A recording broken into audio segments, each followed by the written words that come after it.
శ్రీమాత్రే నమ. జై గురు దత్తాత్రేయ నమ. ఈ వీడియోలో మనం మకర రాశి వారికి మార్చి 1 నుంచి 7వ తారీఖు మధ్యలో జరగబోయే వార ఫలాలు పరిశీలించినప్పుడు మరి ఈ వారం అందే శుక్రుడు తృతీయ స్థానంలో ప్రవేశించడం జరిగింది. అంటే శుక్రుడు ఉచ్చస్థితి అత్యంత బలవంతుడై ఉన్నాడు. దానివల్ల ఈ మకర రాశి వారికి పంచమ దశమాధిపతి యోగకారకుడు శుక్రుడు బలంగా తృతీయ స్థానంలో, వృత్తికారకుడు శనితో కలిసి ఉండడం వల్ల ఎవరైతే ప్రధానంగా మకర రాశి వారు ఉద్యోగం మారాలి అనుకుంటున్నారో వారు ఉద్యోగం మారే అవకాశం ఉన్నది కంపల్సరీగా. అది మీకు అనుకూలంగానే ఉంటుంది. మంచి ఉద్యోగంలో మీ యొక్క హాబీకి, మీ ఇష్టానికి తగు విధంగా ఉద్యోగం లభించే అవకాశం ఉన్నది. అదేవిధంగా మరి మీరు సినిమా ఫీల్డ్లో ఉన్న, కళారంగంలో ఉన్న, ఫైనాన్స్ బ్యాంకింగ్ రంగంలో ఉన్న 100% మీకు ఉద్యోగంలో అభివృద్ధి, ప్రమోషన్ లాంటిది కూడా రావడం జరుగుతుంది. మొత్తం మీద సినిమా ఫీల్డ్లో అంటే టీవీ, మీడియా, సినిమా రంగంలో ఉన్న వాళ్ళకి వాటన్నిటికీ శుక్రుడు కారకుడు. అటువంటి శుక్రుడు మీకు ఉచ్చలో రావడం వల్ల మీలో ఉన్నటువంటి కళాకారుడికి గుర్తింపు రావడం జరుగుతుంది. మీకు కొన్ని కొత్త ప్రయత్నాలు, కొన్ని కొత్త పరిచయాలు ఏర్పడడం వల్ల మీలో ఉన్నటువంటి కళాకారుడికి గుర్తింపు రావడం జరుగుతుంది. మీరు కూడా చాలా ఉత్సాహంగా ఏ పనైనా ప్రారంభించి అంటే ఎక్కువ ప్రోత్సాహం లభిస్తుంది మీకు. దానివల్ల విజయావకాశాలు కూడా పెరుగుతుంటాయి. మొత్తం మీద నూతన ప్రయత్నాలు ఫలిస్తాయి. మెయిన్ ధనస్థానం. ఈ ధనస్థానంలో రవి, ఇక్కడ అష్టమాధిపతిగా రవి ధనస్థానంకి వచ్చినప్పుడు ఒక విధంగా ప్రభుత్వ పథకాలు, ఆకస్మిక ధనలాభం అది వచ్చే అవకాశం ఉంది. అది కొంతవరకు బాగానే ఉంటుంది. కానీ కుటుంబ సభ్యుల మధ్య ఒక విధమైన విభేదాలు, ఈగో ప్రాబ్లమ్స్ రావడం జరుగుతూ ఉంటుంది. అంటే మీరు ఏ పని చెప్పినా కూడా మీకు ఇష్టం లేని ప్రయత్నాలు, ఇష్టం లేని పనులు మీ కుటుంబ సభ్యులు చేస్తూ ఉంటారు. అలాగే కుజుడు మీకు చతుర్థ లాభాధిపతిగా ధనస్థానంలో చేరడం వల్ల ఏదైనా ఒక స్థిరాస్తి అమ్మడం వల్ల, ఏదైనా పెద్ద మొత్తంలో గతంలో అయిపోయిన ధనం మీ కుటుంబానికి రావడం వల్ల మొత్తం మీద ఫైనాన్స్గా లంసమ్ అమౌంట్ మీ కుటుంబానికి రావడం జరుగుతుంది. అది మీ కష్టార్జితంతో అయినప్పటికి కూడా, మీరు సంపాదించింది అయినప్పుడు కూడా దాని మీద మీ పెత్తనం ఉండే అవకాశం లేదు. అవి వచ్చిన ధనం పంచుకునే విషయంలోనూ, ఎవరికి ఖర్చు పెట్టాలనే విషయంలోనూ, ఈ బాధ్యతలు పంచుకునే విషయంలో కూడా ఈ కుటుంబ సభ్యుల మధ్య విభేదాలు వచ్చే అవకాశం ఉంది. మీ మాటకి ఏమాత్రం విలువ లేకుండా ఎవరో మీ కుటుంబానికి సంబంధం లేని వ్యక్తులు మీ కుటుంబ విషయాల్లో ప్రవేశించి వారికి అనుకూలంగా తీర్పు చెప్పడం జరుగుతుంటుంది. బట్ ఏదైనా కుటుంబ సమస్యలు ఎక్కువగా ఇబ్బంది పెడుతుంటాయి. చాలా మనశ్శాంతికి గురవుతూ ఉంటారు. ఈ విధంగా ఏదైనా ఈ రాబోయే కొద్ది రోజుల పాటు మీరు కుటుంబ విషయాలకి దూరంగా ఉండడం మంచిది. ఏదైనా ధనం వచ్చినా, ఇంకోటి వచ్చినా కూడా అది చాలా సీక్రెట్గా వ్యవహరించాలి తప్ప అది కుటుంబ సభ్యులకి ఇచ్చిన ఇంకో రకంగా వాళ్ళకి ఏదైనా చెప్పినా కూడా ఇబ్బందికరంగా ఉంటుంది. కాబట్టి కొంతకాలం పాటు కుటుంబ సభ్యుల మధ్య ఉన్నటువంటి ఈ ఇండిసిప్లిన్ బిహేవియర్ మీకు చాలా మనస్తాపాన్ని కలిగిస్తూ ఉంటుంది. ఇతరుల పెత్తనం కూడా ఇబ్బంది కలిగిస్తూ ఉంటుంది. దానివల్ల కొన్ని కుటుంబ విషయాలకి దూరంగా ఉండడం మంచిది.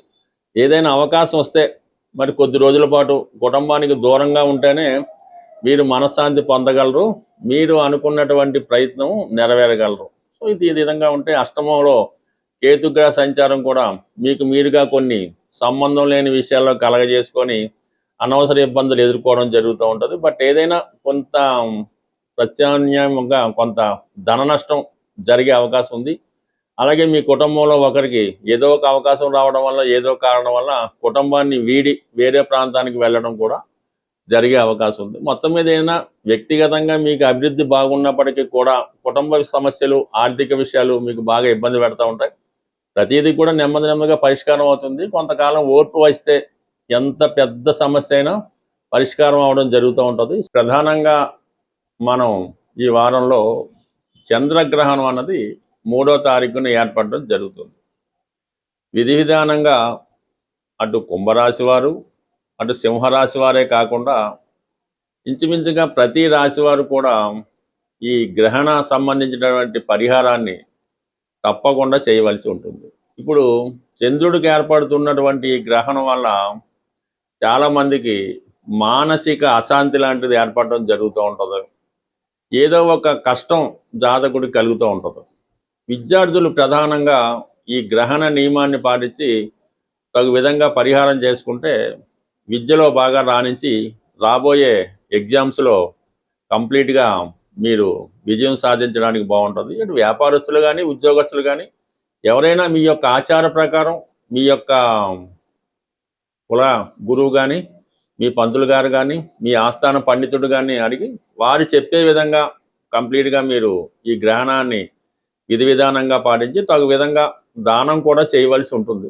అది చంద్రగ్రహణం కాబట్టి ఈ బియ్యం డొనేట్ చేయడం వల్ల కలిగిపోతుంది. దాని తర్వాత కంప్లీట్గా మీరు శివుడికి ఆవుపాలతో అభిషేకం చేయించుకోవడం, వీలైతే కొంతమంది కన్నా భోజనం పెట్టించడం, అంటే అన్నదానం అది అనలేం కానీ ఒక 10 మంది అతిథులు పిలిపించి చక్కగా భోజనం పెట్టడం వల్ల ఈ గ్రహణం మీకు అనుకూలంగా మంచి ఫలితాన్ని ఇవ్వడం జరుగుతూ ఉంటుంది. ఇంకా ప్రధానంగా తల్లిగారి యొక్క ఆశీర్వాదం తీసుకున్నా కూడా ఈ గ్రహణ దోషం పోయి మీకు మంచి మనసు, మంచి ఆయుష్, మంచి జ్ఞానం వచ్చే అవకాశం ఉన్నది. సో దానివల్ల అది కంప్లీట్గా పాటించండి. తల్లిగారి యొక్క ఆశీస్సులు తీసుకోండి. తల్లిగారికి ఏదో ఒక బహుమతి ఇచ్చి వారి ఆశీస్సులు తీసుకుంటే ఇంకా బెటర్గా ఉంటుంది.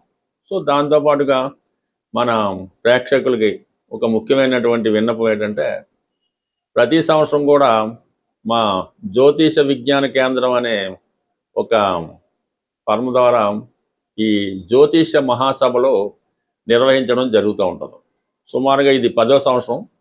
ఈ నెల అంటే ఇంచుమించుగా ఈ మార్చి నెల 22వ తారీఖున ఆదివారం రోజు మన హైదరాబాద్లో ఈ సుందరయ్య విజ్ఞాన కేంద్రంలో ఈ జ్యోతిష సభ ఒకటి ఏర్పాటు చేయడం జరిగింది. దాంట్లో ప్రముఖుల్ని ఆహ్వానించి ఈ జ్యోతిషానికి ఉపయోగపడే, అంటే మీకు ఎవరైతే జ్యోతిష విద్యార్థులు ఉంటారో, జ్యోతిష్కులు ఉంటారో వారికి ఉపయోగపడే కొన్ని విషయాలు చర్చించడం జరుగుతుంటుంది. మీలో ఎవరికైనా ఈ జ్యోతిష సభలో పాల్గొని మీకు వచ్చిన విధంగా సభలో ప్రసంగించాలనుకున్నా, సభలో పాల్గొవాలన్నా మమ్మల్ని సంప్రదించవచ్చు.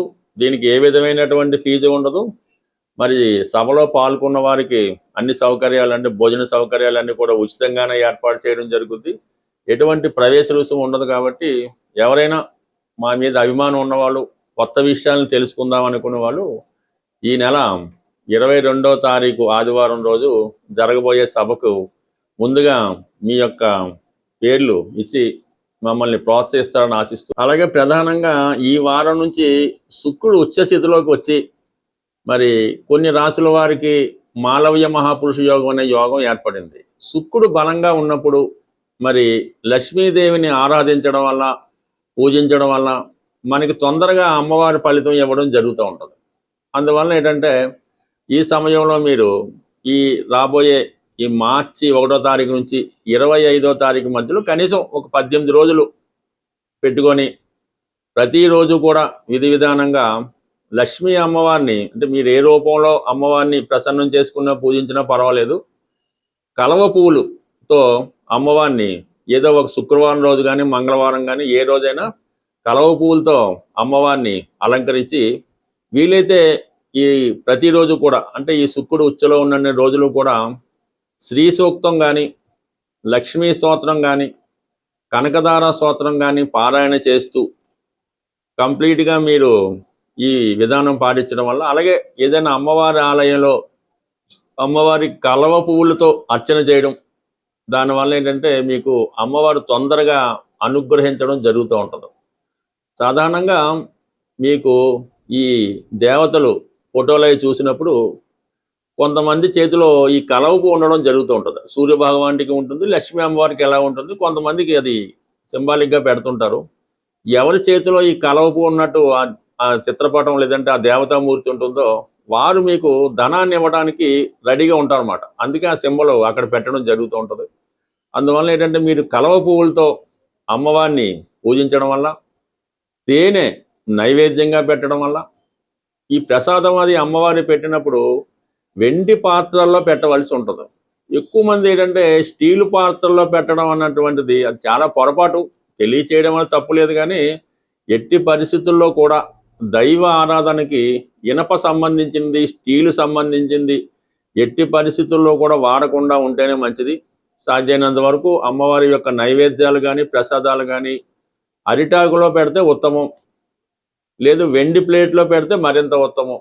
ఈ విధంగా ఉద్దిగా నియమం పాటించి అమ్మవారిని ప్రసన్నం చేసుకోవడం, అలాగే అమ్మవారి పూజా కార్యక్రమం ప్రారంభించుకున్నాం, కనకదార స్తోత్రం చదువుతున్నాం. అప్పుడు ఏం చేయాలి, ఏదో ఒక పర్టికులర్ టైం ఎన్నుకోవాలి. ఉదయం 6:30 అంటే 6:30, 5 అంటే 5, ఆ టైంకే కరెక్ట్గా ఆదరణ అయిపోవాలి.